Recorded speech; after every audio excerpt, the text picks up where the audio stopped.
ટીવાય number 12 જેમાં આપણને આપેલો profitability index four capital rationing સિનારીઓ, જેમાં ઇનિશિયલ ઇન્વેસ્ટમેન્ટ છે આપણા જોડે 20 લાખ અને એમાં કેશ ઇન્ફ્લો 4 વર્ષ માટે ટોટલ 6 લાખ, 5 લાખ, 4 લાખ, 3 લાખ. એમાં ડિસ્કાઉન્ટ રેટ 10%.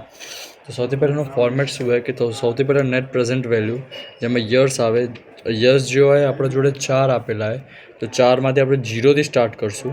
તો 0, 1, 2, 3, 4. કેશ ફ્લોમાં સૌથી પહેલાં જે 0 હશે ને એમાં ઇનિશિયલ વેલ્યુ આવશે અને ઇનિશિયલ વેલ્યુ માઇનસમાં હોય એટલે 20 લાખ અને 6 લાખ, 5 લાખ, 4 લાખ, 3 લાખ. અને પીવીએફ એટલે કે ભાઈ આ કેવી રીતે ધોરણ, તો જેમાં 0 વર્ષ હોય ને એમાં અહીંયા કમ્પલસરી 1 આવે, બરાબર.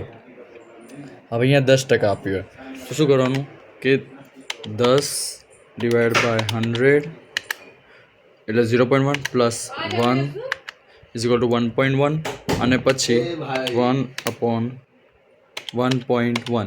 એટલે આવે 0.909.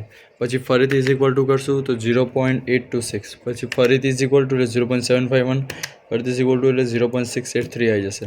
ઓકે, આ ખાલી આ 4 વર્ષ માટે સુધી કરવાનું. પછી આને ગુણ્યા આ કરશું તો આ રકમ આવી જશે, તો અહીંયા ગુણાકાર કરી દેવાનું.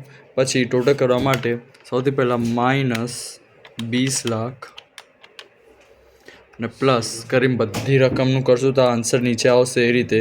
એમાં સૌથી પહેલાં જે માઇનસમાં આવે તો રિજેક્ટ અને પ્લસમાં આવે તો એક્સેપ્ટ. પછી આપણને કીધું હોય કે કેલ્ક્યુલેટ ધ પ્રોફિટેબિલિટી ઇન્ડેક્સ.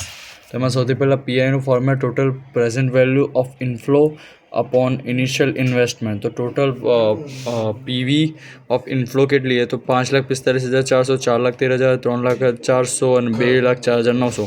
આ ટોટલ કશું તો આવશે 14,63,700 ડિવાઈડ બાય 20 લાખ એટલે આન્સર આવશે 0.73.